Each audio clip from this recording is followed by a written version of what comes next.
Sino dito yung bakante tuwing gabi from 6 PM to 11 PM and sa kaka-scroll mo accidentally nakita mo 'tong video ko na 'to. Hi there everyone, this is Raquel, isang former sales clerk for 11 years and same sa karamihan, no, struggle pa rin sa finances talaga kasi kulang na kulang yung sahod natin. At the same time, no, magkaroon tayo ng ipon sana pero wala pa rin talagang ipon. And sa kagustuhan ko po na mabago yung buhay ko and makatulong sa family at the same time makuha ko din yung time and financial freedom. Kaka-scroll ko sa TikTok, no, good thing nakita ko po yung digital system na kung saan at first hesitant talaga ako kasi nga unang-una po skeptical po ako pagdating sa mga ganito especially 'pag online.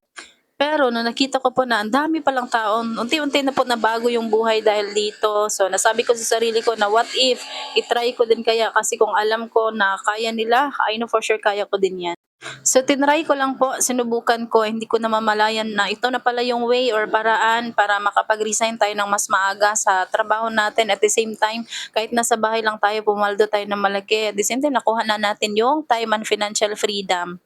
So kung ikaw right now same na situation ko na struggle din sa finances and gustong-gusto mo din mabago yung situation mo at makuha mo yung time and financial freedom, feel free to message me or drop your location para mas ma-assist kita agad and ma-prioritize kita. See you and God bless.